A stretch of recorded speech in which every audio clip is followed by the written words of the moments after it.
Hello, buddy. Welcome back to Tin Man's Corner channel. I'm your host, Jeffrey the Tin Man Taylor, and today I thought I'd get into that Mr. Nightmare reaction that I told you guys in my short. I was going to react to is the three creepy mansion horror stories. So without further ado, I'm going to turn my lights off in here, point the camera for you guys to my computer screen. All right, everybody, let's get to it, shall we?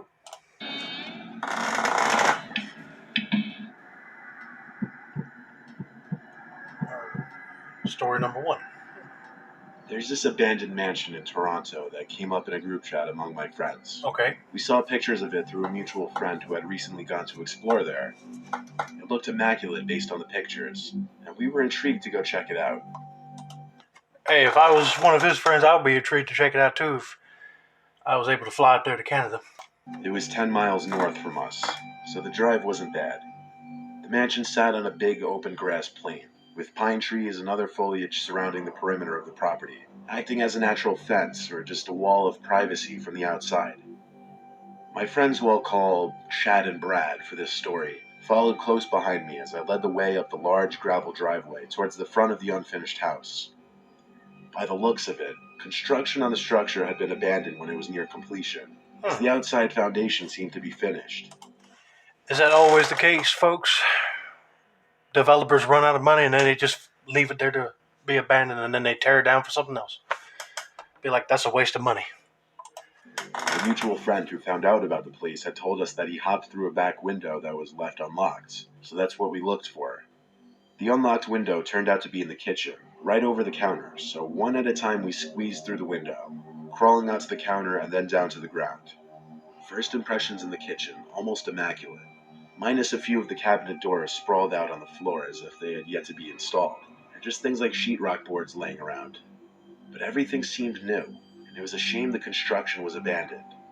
The three of us kind of went our own directions in the house. I went towards the living room, which again was almost pristine. It was a huge room that transitioned into the dining room, and then from there, a wide hallway with at least 10 different doors. My friends were already checking out some of the rooms in this hallway. I peeped into each room and realized most of them were bedrooms. At the end of the hall was a 3-door garage. The last door in the hall before the garage was the basement. I called to Brad and Chad that I was checking out the basement. I got an acknowledgement from at least one of them. The basement had this bizarre spiral staircase, so when I got to the bottom, I couldn't even see the door at the top. There were no windows down there, so besides my flashlight, it was pitch black. It was a completely unfinished basement. Pieces of drywall everywhere, unfinished wood foundation where walls should be, but the basement was huge. Like there were multiple sections down there. It was big enough to fit a basketball court and more. Then I came across this back room with a few storage containers. I was here to explore after all, so I curiously started lifting the lids off the containers. The first two seemed to contain building tools and supplies like wood planks. But then I heard something from one of the other containers. It was like something caused the container to make a bump sound. Could it be an animal? Or was I just hearing things? Animal won't be able to I knock went to the something over that container big. and noticed the lid was not sealed on this one, as it wasn't sitting perfectly snug on the top. As I bent over to try and lift the lid, it lifted without me touching it. I heard a whispering noise. I fell backwards on my hands as this happened, and while I was on the ground, I saw a smiling woman looking at me. The only thing lifting the container up was her head. She looked at me, laughed, and said peekaboo, and she laughed some more. Oh, heck no. I ran to the top of the stairs, but the basement door was now locked. I banged on it for my friends to open it up, but they were apparently messing with me. I heard creaks on the spiral staircase below me. I couldn't see her yet, but I could hear her laughing getting closer, and she was mumbling incomprehensible things. Oh, heck no. I screamed at the top of my lungs to please help me, and Chad finally opened. My adrenaline would be pumping, folks, and I'll probably bust through that door and get out of there. And throw something at that woman to get her away from me. The door. I ran out and looked back for half a second, greeted by this ghostly, skinny figure of this pale woman looking up at me, almost at the top step. I slammed the door shut and locked it. Chad saw the woman too. We bolted for the front door. We didn't care about leaving it open. The three of us got to the edge of the property to talk. After an hour of just sitting in my car thinking and talking, I agreed to go back inside and unlock the basement door. As scary as what I witnessed was, I didn't want to be responsible for someone dying down there. But when we got back inside, the basement door was wide open. I promise you we locked that door, so it made no sense. We once again bolted back outside towards the car and drove home, to never return to that mansion again. Smart move. Yeah, folks. If you saw a container fall over and a woman was coming out of there, and she says peekaboo, yeah, she ain't part of your friends group messing with you. Be like, no, you better get out of there quick. All right, here's story number 2.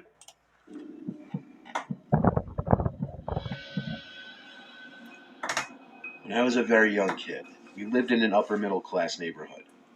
Lots of space between each house. All the houses on our street were very nice, but there was one abnormally large house. It was closer to a mansion. It sat right across the street from us, and my bedroom window could look across to the windows of the mansion. Since our street was incredibly low traffic, our parents let us play soccer in the street. So my 2 friends, Brian and Zeke, were playing soccer one sunny day.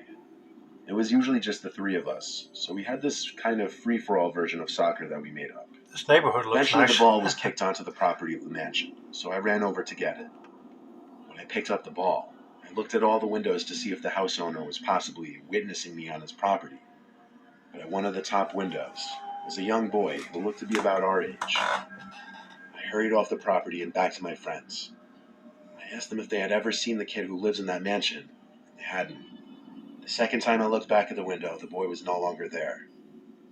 It wasn't for a while after that, probably a month, that I was in my room playing Nintendo. And for whatever reason, I got up to get something, and I looked out my window across to the mansion, and I saw that boy at the window again. He was surely looking at me, all the way from across the street. It kind of creeped me out. I walked away from the window to ignore it. Why hadn't I ever seen that kid outside before? Come to think of it, why hadn't I ever really seen the owners of that house? I asked my parents about the boy across the street. They said they were pretty sure there was no boy in that house. So the next time Brian, Zeke, and I were playing in the street, we were thinking of potential 4th players to have a real game. Yeah. I had an idea. I ran to the front door of that mansion and rang the bell. A 50-something-year-old woman answered. I asked if her son wanted to play soccer with us. She looked at me puzzled and said, "What son?"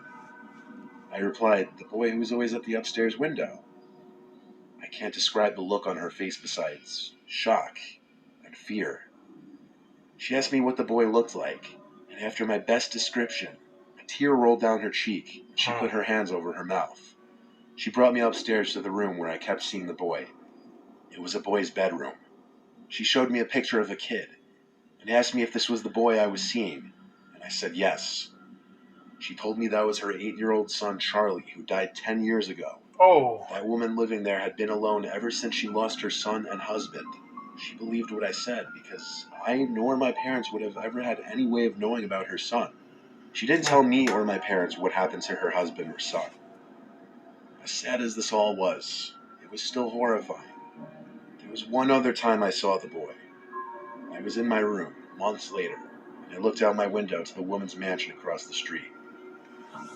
There he was again, at the upstairs window. I could tell he was looking at me. I I know shut my he's blind sad. with force and tried to forget about it.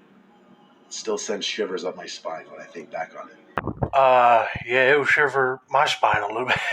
But anyway, that boy probably don't know he's dead, or he's wondering why is he here, like what happened to his dad and everything. I feel sorry for the woman, the mama. Got to live there by herself. But anyway, whew, it's hard to imagine trying to keep that mansion up by yourself. But anyway, let's get to story number 3, shall we?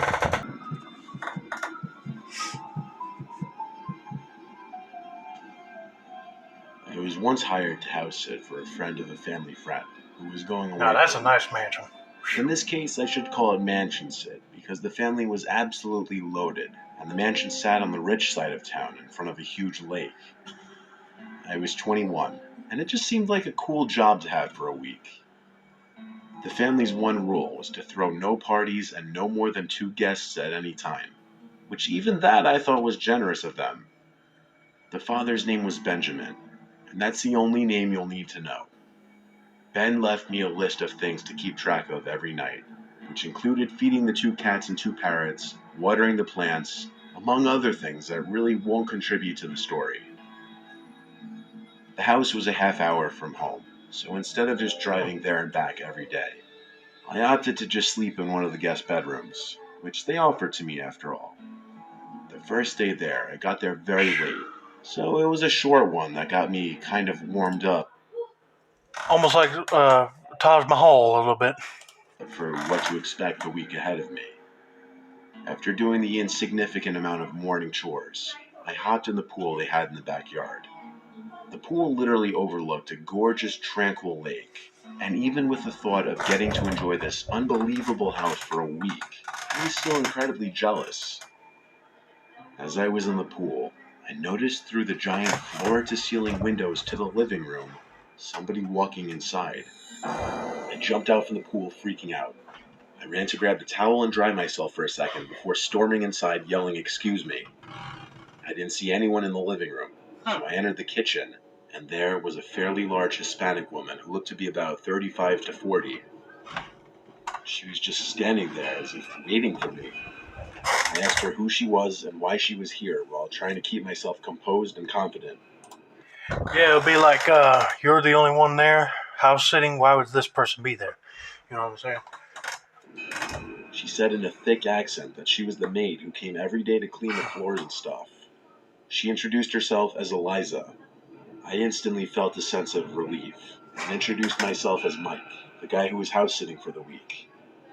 She spoke in as little words as possible. I don't think her English was too good, but she basically said she was going to clean the floors in the kitchen and living room now.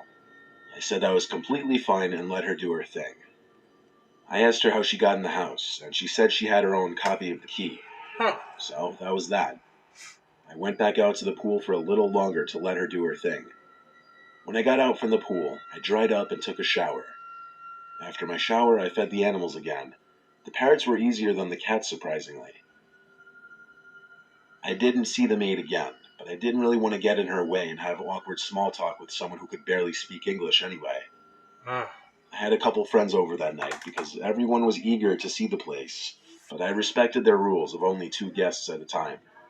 I gave them the best tour I could. Ooh, I love We that kind man of just cave. chilled in the game room they had, played some air hockey and pool table, and drank a little bit. When I told my friends about the cleaning lady scaring the hell out of me, they both found it insanely suspicious. Like, why wouldn't Ben have told me about the cleaning lady? They brought up a good point, so I shot Ben a text, asking about the cleaning lady. He didn't answer right away, and I didn't want to call. My friends wanted to sleep over, but I didn't want to push it. I had no idea if they had cameras in the house or not. So they left, and quickly after I started getting myself ready to lay down in bed. At some point I got a text back from Ben, apologizing for taking so long, and then asking what cleaning lady, with 2 question marks and an exclamation point. I typed back, Eliza, the Hispanic woman who came by and claimed she was the cleaning lady. That's when Ben called me with a concerned voice. He got more details from me after telling me there was no cleaning lady. Oh. That was the whole reason they hired me. I felt like I had been taken for a fool. Somebody trying to steal stuff. I was terrified that I may not have been in that house alone at that very moment. Ben told me to just hide in a bedroom and that he'd call the police for me. So we hung up, and I waited in the room for the police to arrive. I had Ben on FaceTime when the police arrived, so he could also talk to them. We all looked through the house together, from top to bottom, and we didn't see anyone. I told Ben the lady said she had a spare key, but he said he was confident that that was a lie, because they never made any spare keys. He was confident she simply snuck in when I was in the pool or outside in general. After we were sure there was no one in the house, the police left, but they made sure I locked all the doors and windows before they did so. I spoke with Ben a little longer, who was very comforting, and asked I just hold down the fort and call the police if anything else should happen. We hung up, and I went to bed. I locked the door, of course. I left the air conditioner off so I could hear any potential noises from outside of the room. Okay, that's smart. As I lay awake, subconsciously waiting for a noise, I heard one from under the bed. It sounded like a squeak on the wood floor. I hopped out of the bed and looked under it. There were 2 people hiding underneath. One was the lady from earlier, Eliza. The other was some man probably 10 years older than her, with his hand over her mouth. They both locked eyes with me. I screamed and I ran for the door. The moment that it took me to unlock the door and then open and shut it was more than I was comfortable with. As I did, I heard them crawling out from the bed. I ran outside to my car without my shoes and drove down the street, where I called the police. And then I called Ben again. They were hiding. I waited for police cars to pass, and then I followed them. I once again searched the whole house and found no one. What? This time I didn't stick around for the night. Ben told me to go home and stay safe. The family booked a flight back home the next day, cutting their vacation short. The intruders were never identified. All that can be speculated is they walked in through the front door while I was in the pool because I didn't lock the door. And that they somehow knew the family would be gone. No further info is known. That is creepy, y'all. Hold on, let me turn the lights back on. Alright guys, that was my reaction to Mr. Nightmare's 3 scary true mansion horror stories. I said creepy, but it was creepy to me. But anyway, yeah. The guy said he don't have no maid. That should have been a red flag right there, okay? You should have brought a spare key with you and locked the door of the house so the person won't sneak in there. But he didn't do it. Anyway, don't forget to like, subscribe for more Mr. Nightmare content like this. As always, this has been another successful installment of the Tin Man's Corner channel. I'm your host, Jeffrey Tin Man Taylor, and I say that's a wrap. And let me know down in the comments if there's a Mr. Nightmare video you want me to react to, alright? And I'll see if I can accommodate that. And I'll look it up. Have a nice day, buddy.